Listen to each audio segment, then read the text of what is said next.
Paragraphs are more than mere collections of sentences, they're the building blocks of your narrative, serving to advance the plot, build atmosphere, and reveal characters.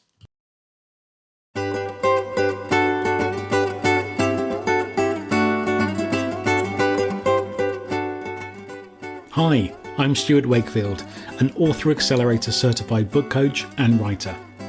With 26 years in theatre, broadcast media and coaching under my belt, I know what makes stories work, and I love to share that with other writers because the world of storytelling, well, it's a bit like the ocean. It's deep, it's mysterious, and it's a little scary to those who don't know how to navigate it.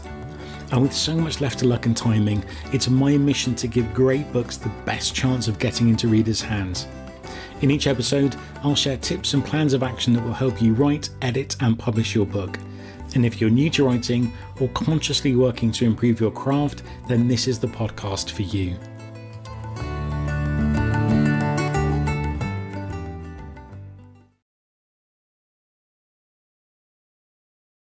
For writers, especially new writers, understanding the art of crafting paragraphs is crucial. So let's have a little look at what makes a paragraph effective and how you can elevate your writing with some practical examples. Unity of idea. So each paragraph should focus on a single idea or concept that ties all the sentences together, and that ensures that the paragraph remains coherent and purposeful. So here's something to avoid. The sun dipped below the horizon, casting the sky in hues of orange and pink. Sarah thought about the meeting tomorrow. Waves crashed gently against the shore and seagulls cried overhead. She wondered if she had enough milk at home. Well, what's the problem here? Well, it lacks unity because it introduces unrelated ideas, the meeting and the milk, that distract from the main scene. So here's a better example. The sun dipped below the horizon, casting the sky in hues of orange and pink. Waves crashed gently against the shore, and above, seagulls cried. Sarah stood on the wet sand, feeling the cool water lap at her toes as she breathed in the salty breeze. So, this paragraph's not perfect, but it's better because it stays focused on Sarah's experience at the beach, describing her scene and her emotions. Now, let's have a look at logical flow and coherence. So, sentences should flow logically from one to the next, maintaining clarity and making the paragraph easy to follow. Use transitions and consistent subject matter to achieve coherence. Avoid. John placed the book on the shelf. He admired his work. The light was turned off and dust was brushed from his hands.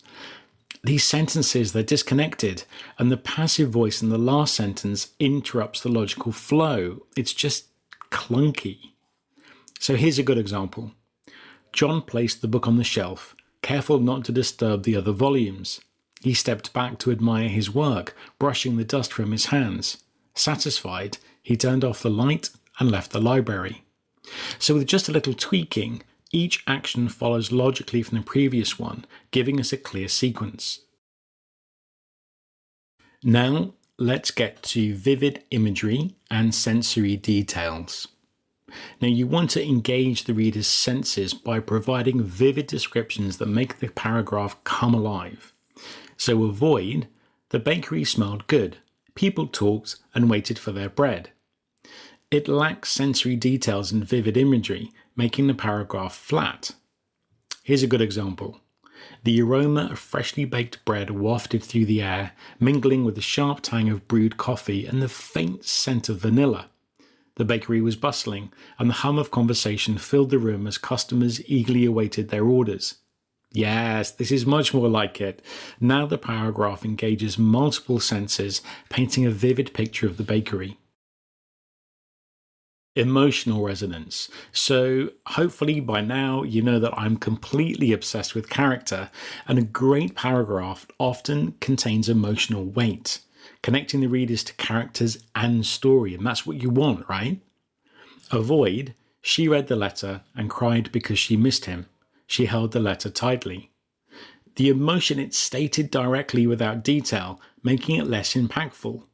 I'm conscious we're straying into show don't tell territory here, but it's worth stating that ahead of a forthcoming blog about, well, show don't tell. So here's a good example. Tears welled in her eyes as she folded the letter, her heart aching with every word she read. She clutched it close to her chest, as if holding on to the letter could somehow bring him back. Now that's more like it, right? The paragraph captures the character's sorrow through those vivid emotional details. Now on to purposeful details. You want to provide details that serve a purpose, whether it's to develop the plot, reveal character traits, or explain background information. Avoid something like, his desk was brown, it had 4 legs in a drawer, the drawer was empty. I mean, shoot me, now. The details are beyond mundane and they don't reveal anything meaningful about the character. Here's a better example. His desk was cluttered with empty coffee cups, crumpled papers, and a half-eaten sandwich, reflecting the chaos of his thoughts. Post-it notes covered the wall in front of him, each one a reminder of a forgotten task. Now, yes, indeed. Now the details of the desk reflect the character's disorganized mindset. Pacing and emphasis. Adjust the pacing by varying the length and structure of sentences. Use short sentences to create urgency and long sentences to slow things down. So avoid. He was running down the alley. The footsteps behind him were getting louder. He looked back and almost tripped. He kept running, even though he was out of breath. That repetitive structure and lack of variation in sentence, the length, it really flattens the tension. So here's a good example. He sprinted down the alley, the footsteps behind him growing louder, faster. He glanced back and stumbled, nearly falling. He pushed harder, lungs burning. So the mix of short and long sentences creates the urgency and the tension.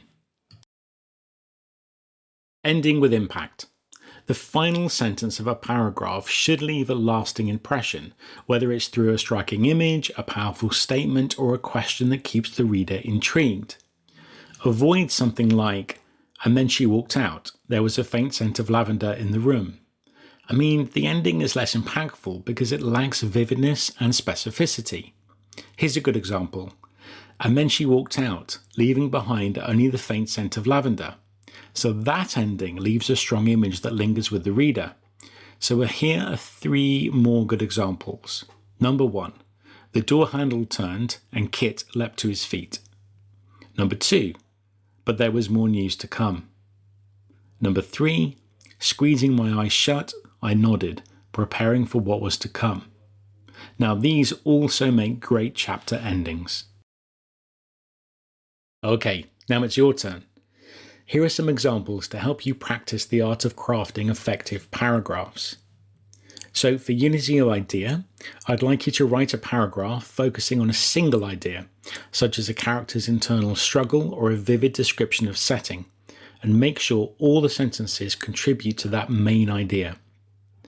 Logical flow and coherence.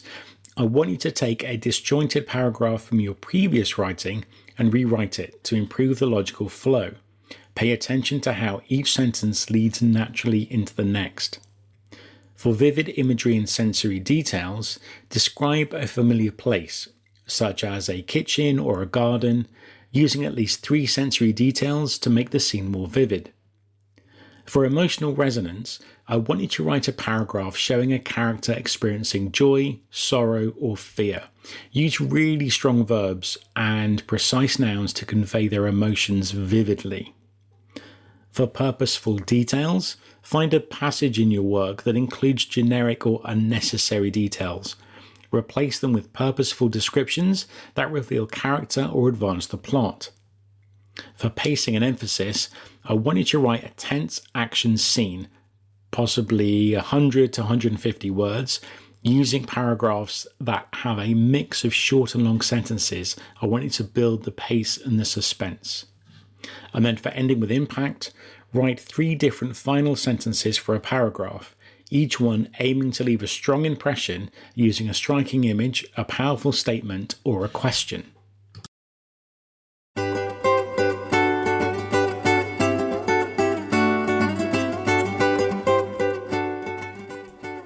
Before I wrap up, I invite you to do, well, what you expect me to invite you to do is, like, review, share, and subscribe. But better than all of that, come and visit me at thebookcoach.co. There you can get a free copy of my book, The Writer's Shield, which is about building emotional resilience for writers. You can take a look at the services I provide, but there's tons of free useful stuff on my blog too.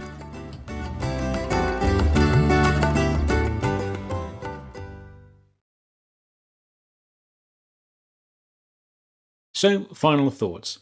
Crafting a perfect paragraph requires careful balancing of unity, coherence, rhythm, and impact. By mastering these elements, you can transform your writing, making your paragraphs vivid, emotionally resonant, and memorable. And remember to focus on unity of idea, logical flow, variety in sentence structure, vivid imagery, emotional resonance, purposeful details, pacing, and ending with impact. And I want you to practice these skills through the exercises I've given you and watch your writing soar.